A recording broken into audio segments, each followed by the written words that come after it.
በሞዴል ቀነኒ አዱኛ ሞት ተጠርጥሮ በቁጥጥር ስር ውሎ የነበረው አርቲስት አንዱዓለም ጎሳ ከእስር መፈታቱን የሚገልጹ የአትሌት ገለቴ ቡርቃ የቀድሞ ባለቤት ከነመኪናውና ከያዘው ሽጉጥ ጋር በዛሬው ዕለት በቁጥጥር ስር መዋሉ ተሰማ። ገለቴ የደረሰባትን በደል ግማሹን እንኳን አላወራችም፣ እኔ ማዝነው ልጅ እንኳን አልወለደችም ስትል አትሌት መሰረት ደፋር ተናግራለች።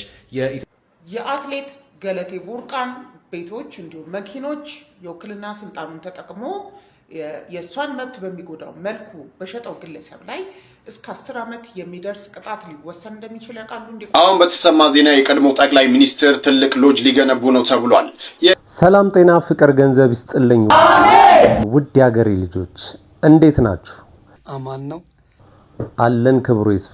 አትሌት ገለቴ ቡርቃ በባለቤቷ ከፍተኛ ግፍ እንደተፈጸመባት ይታወቃል። በዚህም የተነሳ የተለያዩ አትሌቶች የአትሌቲክስ ፌዴሬሽን ጭምር መግለጫ አውጥተዋል። የቀድሞ ጠቅላይ ሚኒስትር ኃይለማርያም ደሳለኝ በአፍሪካ ትልቅ የተባለ ሎጅ ሊከፍቱ ነው። እሱንም አብረን የምናይ ይሆናል። ለተለመደው ፋሚሊ ይሄ ቪዲዮ ለብዙዎች እንዲደርስ ላይክ ማድረጋችሁን እንዳትረሱ። ለዚህ ቻናል አዲስ ከሆናችሁ ደግሞ ላይክ፣ ሰብስክራይብ በማድረግ ይህን ጨዋ ፋሚሊ መቀላቀል ትችላላችሁ። ሐሳብ አስተያየቶቻችሁን ኮሜንት ሴክሽን ላይ በጨዋ ደንብ ስጡኝ። ወደ ቪዲዮ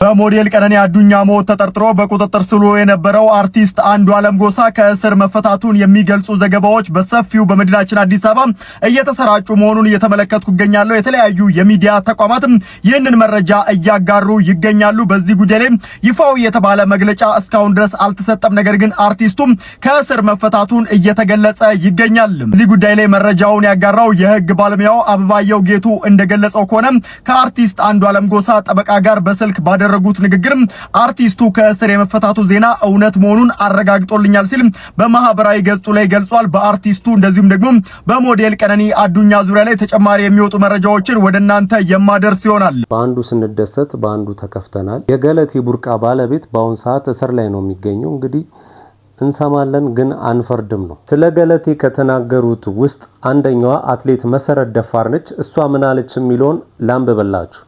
ህግ ለዚች የሀገር ባለውለታ ትክክለኛውን ፍትህ እንዲሰጣት እንጠይቃለን ትላለች።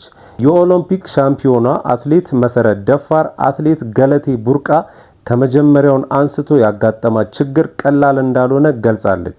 ለሯ ትልቅ ዋጋ የከፈለችው ገለቴ ከ2010 ዓ.ም ጀምሮ በፍርድ ቤት በመንከራተት ላይ እንደምትገኝ የኢትዮጵያ አትሌቲክስ ፌዴሬሽን ምክትል ፕሬዝዳንት የሆነችው መሰረት ደፋር በቅርበት እንደምታውቅ ተናግራለች።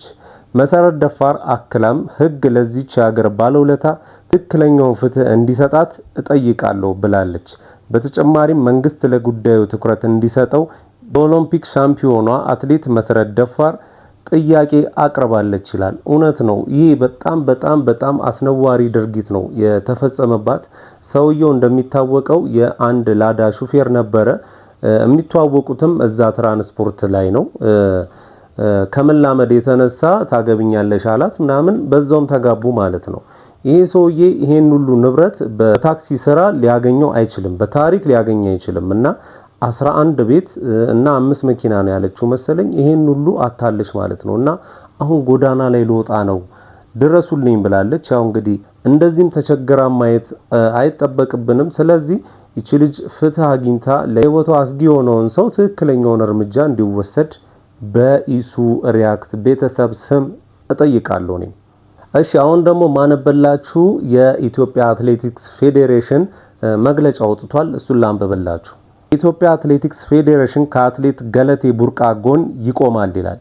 ሰኔ 3 2017 ዓ.ም የኢትዮጵያ አትሌቲክስ ፌዴሬሽን በአትሌት ገለቴ ቡርቃ ጉዳይ ለብዙሃን መገናኛ ጋዜጣዊ መግለጫ ሰጥቷል። የፌዴሬሽኑ ፕሬዝዳንት ኮማንደር አትሌት ስለሺ ስህን አትሌት ገለቴ የገጠማት ችግር ለመፍታትና እልባት እንዲያገኝ በሁሉም ጉዳይ እንደሚሰራ ገልጿል።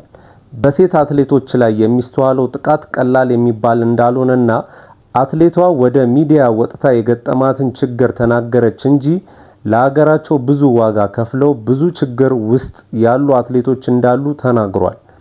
የፌዴሬሽኑ ምክትል ፕሬዝዳንት አትሌት መሰረት ደፋር ከመጀመሪያው አንስቶ የገጠማ ችግር ሰፊ መሆኑን በማንሳት ለሀገሯ ስም እና ዝና የከፈለችው መስዋዕትነት ትልቅ መሆኑንና ትክክለኛው ፍትህ እንዲሰጣት ጠይቀዋል።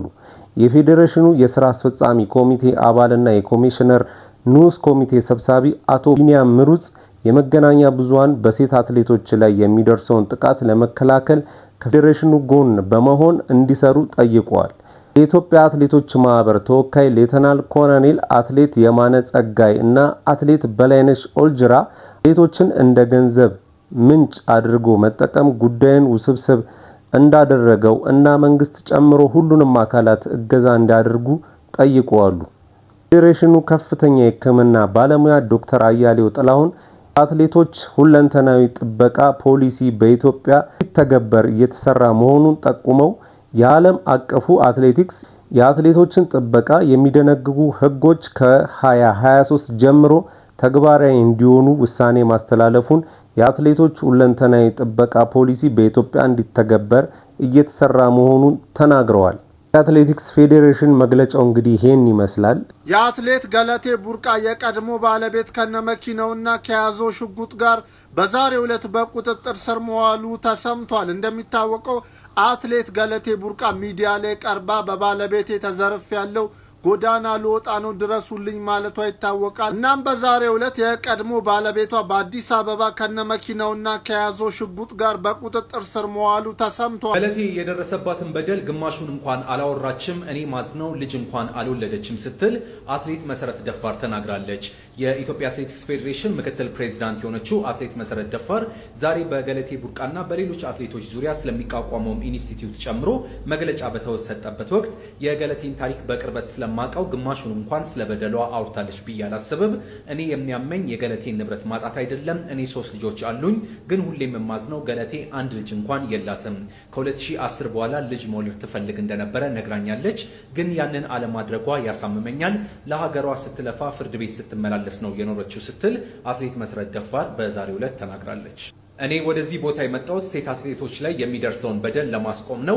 ጉዳዩ በሕግ ተይዟል። ተገቢው ፍትህ ሊሰጣት ይገባል። መንግስትም እጁን ማስገባት አለበት። ለአትሌቶቻችን መፍትሄ ሊሰጥ ይገባል ስትል አትሌት መሰረት ደፋር ጨምራ ተናግራለች። ባይዘዌ ባለቤቷ እስከ 10 ዓመት ድረስ ሊያሳስረው ይችላል ብላለች አንድ ጠበቃ። እስኪ እሱን ላስደምጣችሁ። አትሌት ገለቴ ቡርቃን ቤቶች እንዲሁም መኪኖች የውክልና ስልጣኑን ተጠቅሞ የእሷን መብት በሚጎዳው መልኩ በሸጠው ግለሰብ ላይ እስከ 10 ዓመት የሚደርስ ቅጣት ሊወሰን እንደሚችል ያውቃሉ። እንዲቆያችሁን ጠበቃ ሰብለ አሰፋ ነኝ። እንግዲህ ታሪኩ እጅግ በጣም የሚያሳዝን ነው። እንደሰማችሁት አትሌት ገለቴ ቡርቃ ባለቤቷን አምና ወክላ ለውድድር በሄደችበት ሰዓት ከነበራት 11 ቤት 10ሩ ከ5 መኪኖች 4ቱን ሽጦባት ምንም እንዳላገኘችና በጣም እንደተጎዳች ገልጻለች። እሱ በውክልና ስልጣኑ ንብረቱን የማስተላለፍ የመሸጥ የመለወጥ ስልጣን ተሰጥቶት የነበረ ቢሆንም እሷ በገለጸችው መልኩ የወካዩን መብት በሚጎዳ አግባብ ሆን ብሎ ራሱን ለማበልጸግ ስትወክለው ካሳደረች እምነት በተቃራኒው በመንቀሳቀስ የንብረት ጥቅሟን በሚጎዳ መልኩ ራሱን በሚያበለጽግ መልኩ መንቀሳቀሱ የውክልና ስልጣን ባለበትም ሁኔታ የወካዩን የንብረት መብት ሚስ ማኔጅ በማድረግ ሊቀጣ እንደሚችል በኢፌዴሪ ወንጀል ሕግ 702 703 ተመልክቷል። ከዚህ አንጻር የወንጀል ቅሬታ ቢቀርብበት ይህ ግለሰብ እስከ 10 ዓመት ድረስ በእስር ሊቀጣ የሚችል ይሆናል። ባለቤቷ እስከ 10 ዓመት እንዲታሰር ይችላል እያለችኝ ነው። እንግዲህ አይታወቅም። ከዚህ በኋላ እንግዲህ ፍትህ አግኝታ ንብረቶቿም ተመልሶላት ትሬኒንጓንም እየሰራች እንደ ድሮ ሻምፒዮን እንድትሆንልን መልካም ምኞቴ ነው። አሁን በተሰማ ዜና የቀድሞ ጠቅላይ ሚኒስትር ትልቅ ሎጅ ሊገነቡ ነው ተብሏል። የቀድሞ ጠቅላይ ሚኒስትር አቶ ኃይለማርያም ደሳለኝ በወላይታ ትልቅ ሎጅ ሊገነቡ ነው። አቶ ኃይለማርያም ደሳለኝ ይህንን ሎጅ የሚገነቡት በኃይለማርያምና ሮማን ፋውንዴሽን አማካኝነት ሲሆን ሎጁ በአፍሪካ ደረጃ ግዙፍ የሚባል እንደሚሆን ተገልጿል። ሎጁ በሚገነባበት ቦታ በዛሬው ዕለት ተገኝተው የመስክ ምልከታ ያደረጉት አቶ ኃይለማርያም የግንባታ ስራውን በይፋ ማስጀመራቸው ዛበሻ ዘግቧል።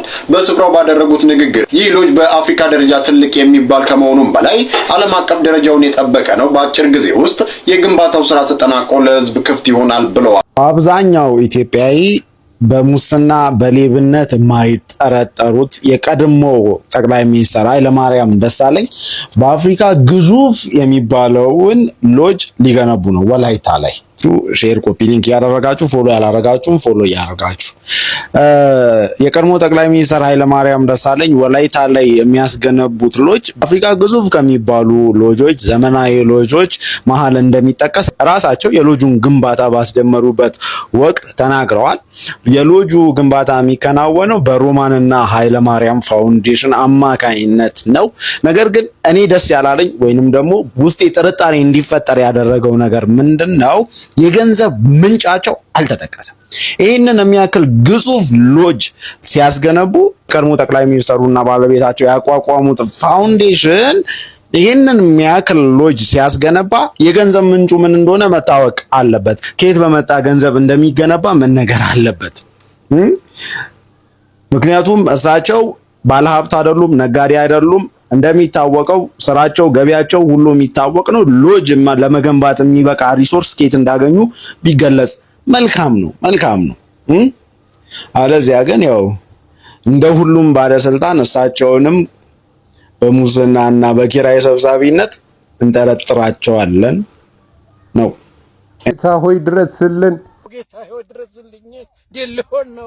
ድረስልን ብሏል። ለማንኛውም ማይ ፋሚሊ ለዛሬ ያስኩላችሁ ቪዲዮ ይህንን ይመስል ነበረ። እንደወደዳችሁት ምንም ጥርጥር የለኝም። ሌላ ጊዜ በተሻለ ቪዲዮ እስከምንገናኝ ድረስ ማጣት አያገኛችሁ፣ ማግኘት አይለፋችሁ። ሰላም ሁኑልኝ።